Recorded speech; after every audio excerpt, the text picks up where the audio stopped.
Rasamu adalah doa yang sesungguhnya. Hampir setiap orang pernah berdoa dengan tujuan tertentu, di mana setiap manusia berharap doanya cepat dikabulkan oleh Sang Maha Kuasa. Dalam kenyataannya, doa ada yang cepat terkabul, ada yang lambat, bahkan tidak sedikit yang tidak terkabul meskipun telah berdoa dengan sungguh-sungguh setiap hari.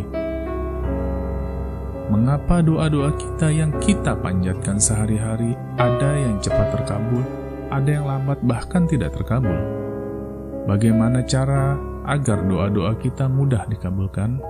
Sebenarnya sunatullah atau hukum alam berlaku untuk semua makhluk hidup yang ada di alam semesta ini. Agama datang memberikan panduan-panduan bagaimana menyelaraskan hukum yang berlaku di alam semesta agar manusia bisa bersinergi dan memanfaatkan energi yang disediakan oleh alam. Namun, pesan-pesan yang disampaikan ajaran agama hanya berdampak sebagian besar pada tataran ritualitas semata pada sebagian pemeluknya, tanpa memahami makna sesungguhnya dari inti ajaran tersebut. Seperti ajaran tentang berdoa, kebanyakan dari kita doa hanya dijadikan ritual belaka, sehari-hari hanya seperti membaca teks tanpa didasari makna yang mendalam. Ketika kita berdoa, sebenarnya kita sedang memancarkan sebuah frekuensi ke alam semesta, dan yang direspon alam semesta bukan ucapan yang keluar dari mulut kita, namun perasaan kita. Jika hanya perasaan susah, mengeluh, dan lain sebagainya. Hukum The Law of Attraction menyatakan bahwa sesungguhnya kita dan alam semesta ini adalah sebuah magnet hidup. Diri kita adalah sebuah unit medan magnet yang terlingkupi oleh medan magnet yang lebih besar, yaitu alam semesta. Kita dan alam semesta ini hidup di dalam sebuah sistem magnetisme alam. Dan sebagaimana magnet, maka ada dua kekuatan utama dari sebuah magnet, yaitu kekuatan daya tarik dan daya tolak. Vibrasi daya tarik yang dihasilkan oleh manusia dimotori oleh rasa cinta, suka, dan kasih sayang.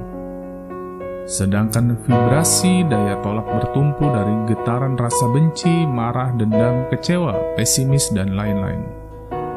Getaran yang bersumber dari alam rasa inilah yang sebenarnya menggerakkan mekanisme loa, dan bukan getaran yang bersumber dari pikiran, yang mana getaran perasaan kita mempunyai kekuatan 5.000 kali lebih kuat dari getaran pikiran. Itulah sebabnya walaupun Anda berpikiran positif, sukses, kaya raya, dan lain sebagainya, tetapi bila perasaan Anda menyatakan yang sebaliknya, maka yang terjadi adalah apa yang Anda rasakan oleh perasaan Anda, dan bukan apa yang ada di pikiran Anda.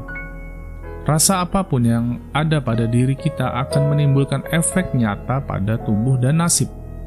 Rasa benci yang kita simpan akan membuat tubuh tidak sehat, akan ada hambatan dalam hidup, dan juga akan menarik alam dan orang lain membenci kita beserta tambahannya.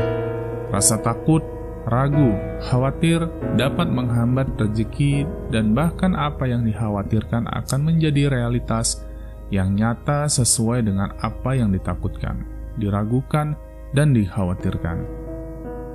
Rasa dendam dan stres yang kita simpan dalam hati akan membuat lebih cepat tua dan banyak rintangannya, dan juga akan menarik alam dan orang lain menjadi dendam kepada kita.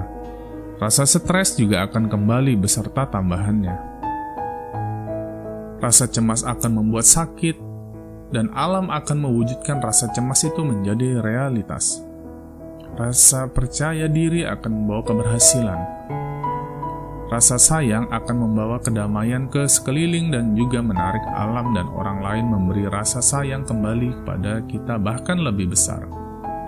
Rasa damai sejahtera akan membuat awet muda tubuh menjadi semakin sehat. Rasa belas kasihan membuat kita akan mendapatkan belas kasihan dari Tuhan bahkan lebih besar. Rasa mempengaruhi tubuh dan nasib manusia.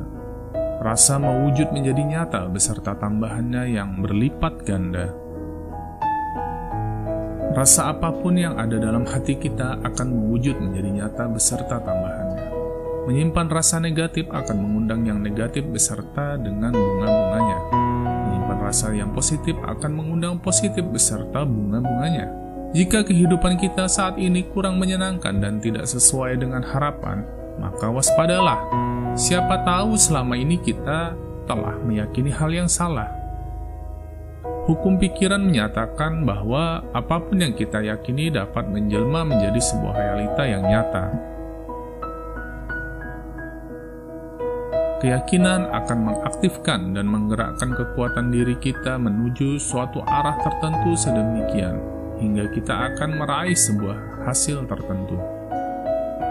Dan bicara mengenai keyakinan, tidak semata-mata kita membicarakan mengenai kepercayaan agama, tetapi bisa juga sesuatu opini, ide, ataupun prinsip hidup yang kita pegang. Repetisi atau pengulangan juga adalah suatu bentuk sugesti hipnotis yang akan membentuk program pikiran di dalam pikiran bawah sadar kita, dan untuk kemudian program pikiran ini akan mengendalikan kita dalam berkata, bersikap, dan juga berperilaku. Dan hasilnya akan memunculkan kondisi kehidupan yang kita yang alami. Dan bila dalam kehidupan kita saat ini mengalami kondisi yang kurang menyenangkan, maka ada baiknya kita introspeksi diri, apakah kita telah memiliki kebiasaan hidup yang tepat, dan apakah kita telah berkawan serta bergaul dengan orang yang tepat. Apapun itu, pastikan bahwa itu semua akan membawa kebaikan serta kemajuan bagi kehidupan Anda. Salam sukses untuk Anda semua.